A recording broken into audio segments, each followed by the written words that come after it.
बागेश्वर धाम वाले बाबा धीरेन्द्र कृष्ण शास्त्री 13 मई को पटना पहुंच रहे हैं। 13 मई से 17 मई तक पटना के पास नौबतपुर के तरेत पाली मठ में बाबा हनुमत कथा कहेंगे।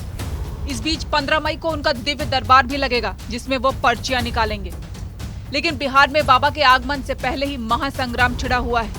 पहले तो ये संग्राम सिर्फ राजनीतिक बयानबाजियों में दिख रहा था, लेकिन अब ये सड़कों पर दिख रहा है।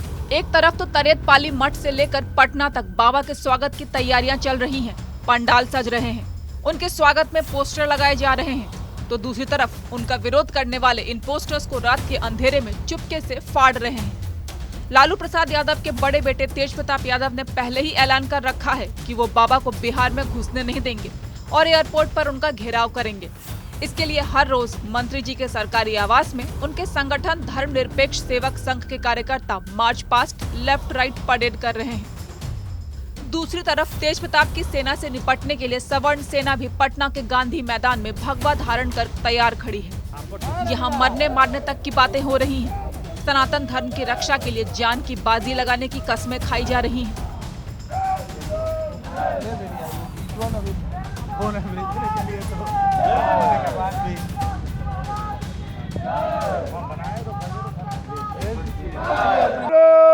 बागेश्वर धाम वाले बाबा धीरेन्द्र कृष्ण शास्त्री बिहार पहुंच रहे हैं, लेकिन उनके बिहार पहुंचने के पहले ही बिहार में महाभारत शुरू हो गया है और बिहार कुरुक्षेत्र बन चुका है। कुरुक्षेत्र इसलिए क्योंकि यहाँ पर तमाम सेनाएं यहाँ पे तैयार हो रही हैं, समर्थन में तो विरोध में। ये जो सेना है ये सवर्ण सेना की सेना है, जो यहाँ पर जय श्री राम बाबा बागेश्वर के समर्थन में कल पटना की सड़कों पर जो बागेश्वर बाबा के स्वागतार्थ जो पोस्टर लगाए गए थे वो पोस्टर फाड़ डाले गए।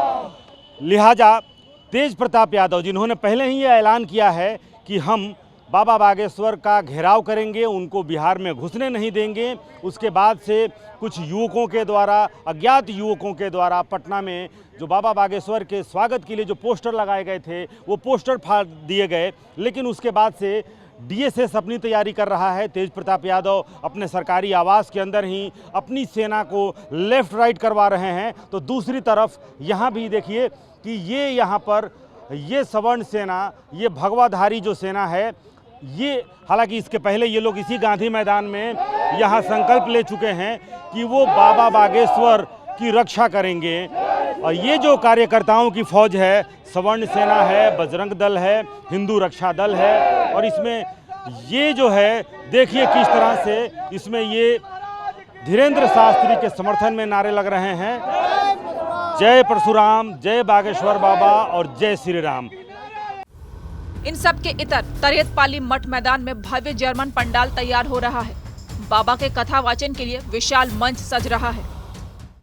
इस वक्त मैं मौजूद हूं बिहार की राजधानी पटना से लगभग 30 किलोमीटर दूर तरेत पाली मठ में।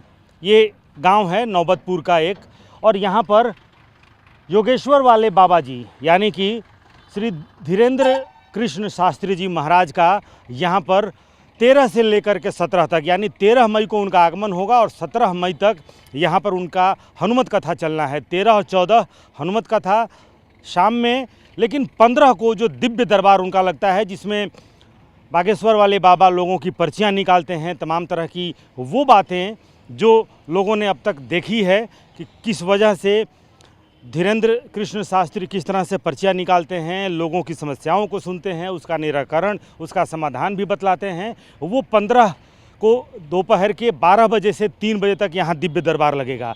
अगर तैयारियों की बात करें तो दिव्य दरबार की वाकई भव्य तैयारियाँ चल रही हैं। ये तरेत पाली मठ की ज़मीन पे ये लगभग 20,000 स्क्वायर फीट में ये जो सामने ये जो पंडाल दिख रहा है, ये जर्मन तकनीक पे ये पूरा यहाँ पर पंडाल लगाया जा रहा है। 20,000 स्क्वायर फीट में सिर्फ बाबा का मंच होगा, जिस पर धीरेन्द्र कृष्ण शास्त्री खुद मौजूद होंगे, वो 20,000 स्क्वायर फीट में। और मेरी बाईं तरफ ये जो पंडाल ये दूर तक जो दिख रहा है, यहाँ पर ये लगभग 4 लाख स्क्वायर फीट में ये पंडाल है, जहाँ पर लोग मौजूद होंगे, जहाँ पर लोग ना सिर्फ हनुमत कथा सुनेंगे बल्कि अगर यहाँ रहना चाहते हैं तो इस पंडाल में भी रह सकते हैं। और इसके अलावा भी बाईं तरफ में तैयारियां की गई हैं रहने की। 3 लाख लोगों को के यहाँ पर आने की उम्मीद है। लिहाजा ना सिर्फ आयोजक बल्कि इस गांव और आसपास के पूरे इलाके के लोग स्वतः स्फूर्त ढंग से यहाँ पर तैयारियों में जुटे हुए हैं और वो यहाँ पर लोगों के रहने की व्यवस्था, लोगों के खाने की व्यवस्था, किस तरह से अगर 2.5 से 3 लाख लोग यहाँ पर पहुँचते हैं तो उनके तमाम दैनिक, चाहे वो रहना हो, खाना हो, पीना हो या फिर अन्य जो नित्य क्रिया हैं उनके लिए तमाम जो व्यवस्थाएं हैं वो पूरी व्यवस्था चल रही है। और ये आप देखिए, ये मुख्य मंच होगा जहाँ पर धीरेंद्र कृष्ण शास्त्री यानी बागेश्वर वाले बाबा खुद मौजूद रहेंगे। मंच के पीछे एक ग्रीन रूम बनाया गया है कि अगर बाबा और उनके साथ जो लोग हैं वो अगर आराम करना चाहें तो वो यहाँ आराम कर सकते हैं। बाबा के आगमन से एक दिन पहले विशाल कलश यात्रा निकलेगी, जिसके लिए 20,000 से भी ज्यादा कलश तैयार किए जा रहे हैं। कुम्हारों के मोहल्ले इस काम में लगे हुए हैं। कुम्हारों की चक्की दिन रात चल रही है। यानी कुल मिलाकर देखें तो बाबा के आगमन की तैयारियां हो रही हैं, तो दूसरी तरफ उनका विरोध करने की तैयारियां भी जमकर हो रही हैं। बाबा के दौरे पर अब सबकी नजरें टिकी हैं।